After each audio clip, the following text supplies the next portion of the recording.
নমস্কার বন্ধুরা, সম্পাস ভ্যারাইটি ব্লগে আপনাদের সবাইকে স্বাগত। তাহলে চলুন আজকের ভিডিওটি এখান থেকে শুরু করছি। আর আমি আজ একটু হসপিটালে গিয়েছিলাম, এই মাত্র আসলাম। আর হসপিটালে যাওয়ার কারণটা হলো আমার মেয়েকে কাল রাতে বিড়ালে কামড়ে দিয়েছে। এবার কোত্থেকে এসছে বিড়ালটা জানি না, রাতে বাড়ির ভেতরেই ছিল। এবার সকালে ঘুম থেকে উঠেছি, দেখি বিড়ালটা আমাদের আরেকটা ঘরে ছোট খাটে শুয়ে আছে। এবার বিড়ালটাকে দেখে আমার মেয়ের খুব কষ্ট লেগেছে। এবার কুকুর বিড়াল দেখলেই আমার মেয়ে মানে কখন ওদের ধরে আদর করবে।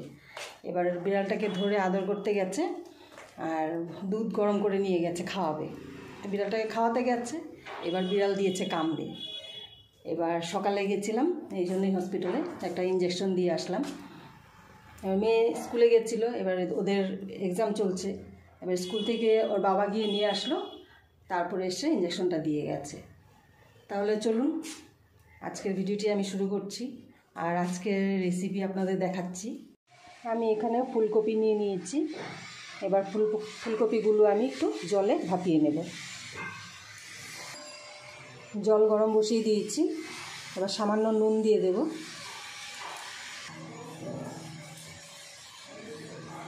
সামান্য নুন দিয়ে দিলাম, কারণ ফুলকপির ভেতরে অনেক পোকা থাকে। এই নুনটা দিলে ফুলকপির ভেতর থেকে পোকাগুলো বেরিয়ে আসবে। আর ফুলকপি তো বেছে ভালো করে ধোয়া হয়, কিন্তু তথাপি ভেতরে যদি থাকে এটা তো আর দেখা যায় না। এবার আমি ফুলকপিগুলো দিয়ে দিচ্ছি।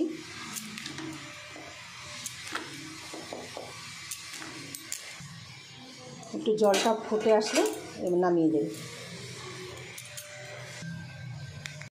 আজ ফুলকপির রেসিপিটা একটু অন্যরকমভাবে করব, আর ওটাই আপনাদের সামনে তুলে ধরব। তাহলে ফুলকপি রান্না করার জন্য আমি সব মশলাগুলো আগে রেডি করে নিই। জলটা ফুটে গেছে, এবার এটা আমি জলটা ফেলে ফুলকপিগুলো উঠিয়ে নেব।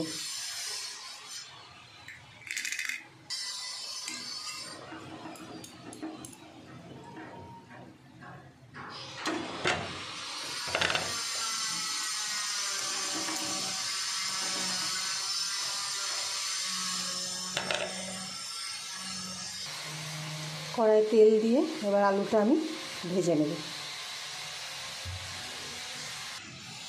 তেলটা গরম হয়ে গেছে, এবার আমি আলুগুলো ছেড়ে দিচ্ছি।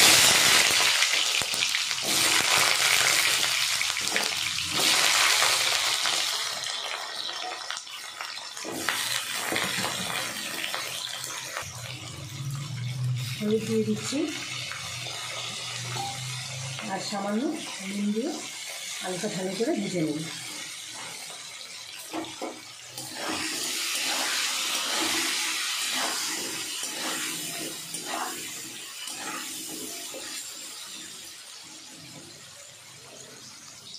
আলুটা ফ্রাই হতে হতে আমি এগুলো পেস্ট করে নিই। আদা নিয়ে নিয়েছি, রসুন নিয়ে নিয়েছি, আর এখানে পেঁয়াজ নিয়েছি। এবার সব একসাথে আমি পেস্ট করে নেব। একটা বড় সাইজের ফুলকপি নিয়েছি, তাই ওখানে আমি আদা দিয়েছি সামান্য, আর রসুন দিয়েছি হাফ, একটা গোটা রসুন থেকে হাফ দিয়েছি, আর পেঁয়াজ ছোটো সাইজের দুটো দিয়েছি। এবার এগুলো একসাথে পেস্ট করে আমি রেডি করি। আলুটা ফ্রাই হয়ে গেছে, আমি এবার এগুলো তুলে নেব।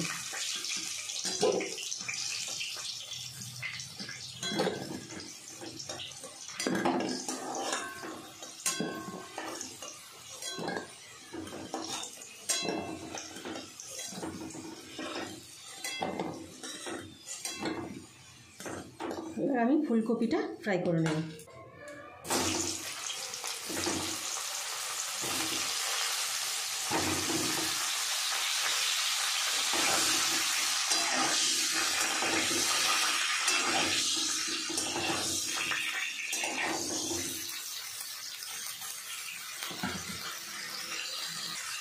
সামান্য নুন দিয়ে দিচ্ছি।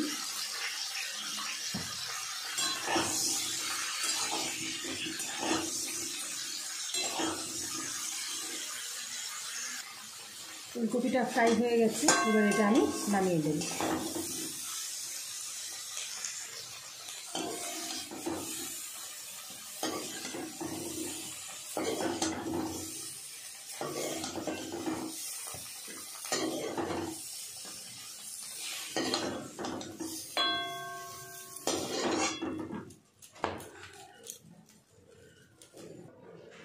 এবার আর একটু তেল দিয়ে দেব।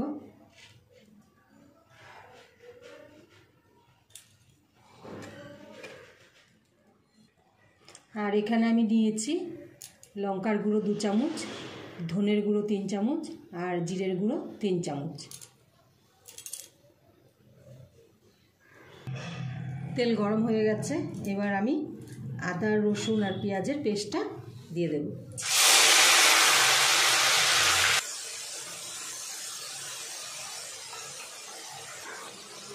এবার এটা আমি ভালো করে একটু কষিয়ে নেব।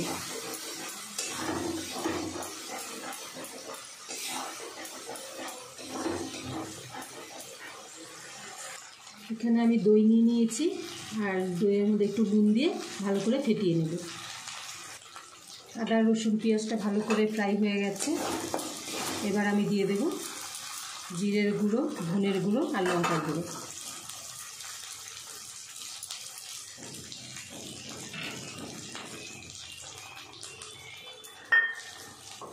এবার সামান্য জল দিয়ে দেব।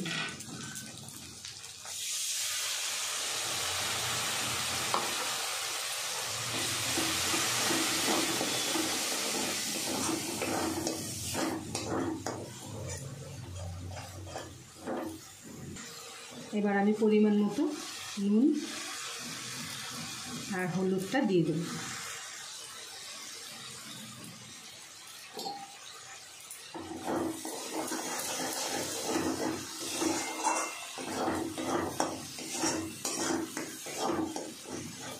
এবার সামান্য চিনি দিয়ে দেব।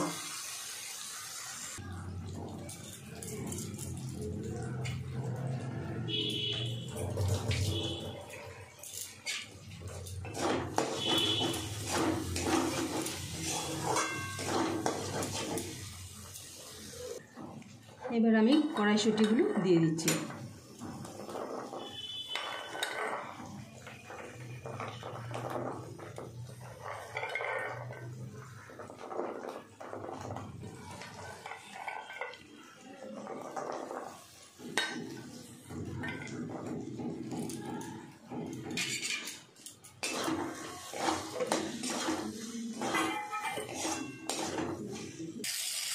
এবার আমি ফেটিয়ে রাখা দইটা দিয়ে দেব।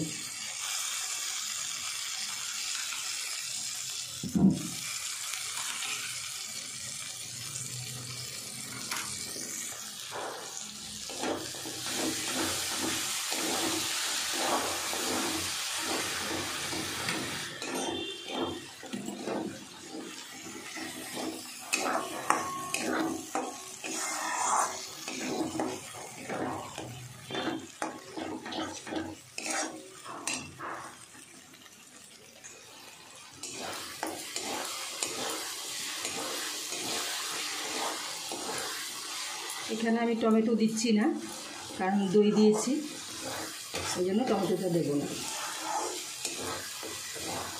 আর ওদিকে আমি গরম জল বসিয়ে দিয়েছি, এখানে একটু গরম জল দিতে হবে, ঠান্ডা জল দিলে টেস্টটা ভালো আসে না, তাই গরম জল দেব।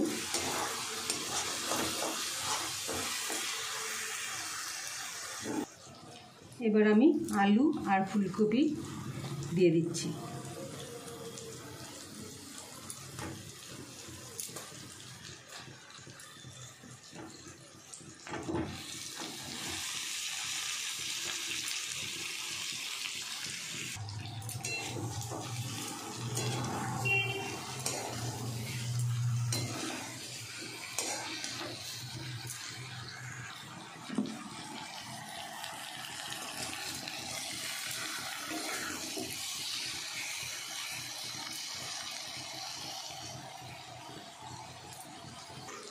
এবার আমি গরম জল দিয়ে দেব।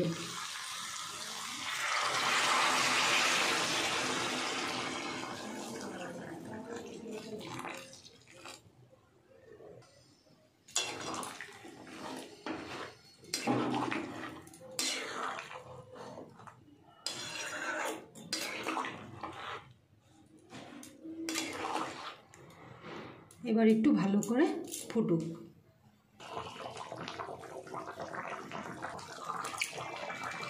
ফুলকপির তরকারি রেডি। এবার আমি দিয়ে দেব গুঁড়ো গরম মশলা।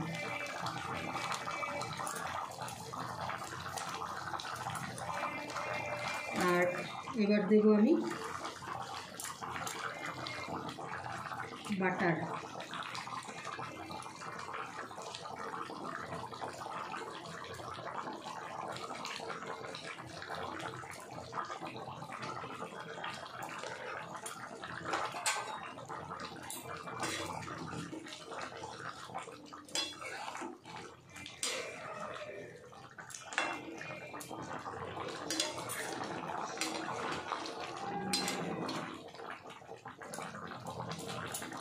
তাহলে ফুলকপি রেসিপি রেডি।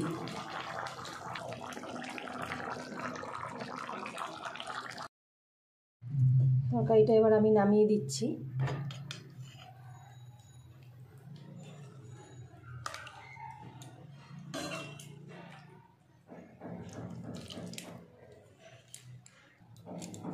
তরকারি রেডি।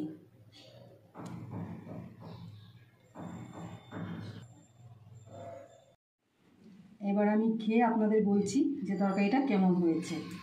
ভালো হলেও বলবো আর খারাপ হলেও বলবো।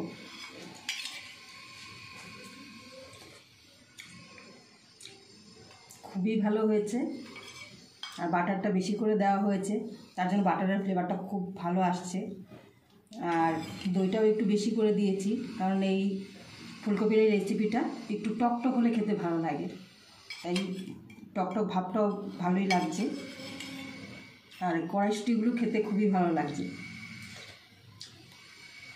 এই কড়াইশুঁটিগুলো যদি বয়েল করে দিতাম তাহলে অতটা ভালো লাগতো না। আমি মশলার সাথে কষিয়েছি কড়াইশুঁটিগুলো, এই জন্য খেতে আর একটু বেশি ভালো লাগছে। এবার ফুলকপিটা খেয়ে দেখি। একদম ঠিকঠাক বয়েল হয়েছে ফুলকপি, কারণ ফুলকপি যদি একটু বেশি বয়েল হয় মানে ভালো লাগে না, ভাত ভাত লাগে খেতে। আর ফুলকপিটা একদম ঠিকঠাক সেদ্ধ হয়েছে, খেতেও খুব ভালো লাগছে। আর আপনারা এইভাবে রান্না করে খেয়ে দেখবেন, খুবই ভালো লাগবে। আর আজকের রেসিপিটা আপনাদের কেমন লাগলো আপনারা কমেন্ট করবেন, সাবস্ক্রাইব করবেন যদি ভালো লেগে থাকে। তাহলে আজকের জন্য ভিডিওটি এখানেই শেষ করছি। দেখা হচ্ছে নেক্সট ভিডিওতে।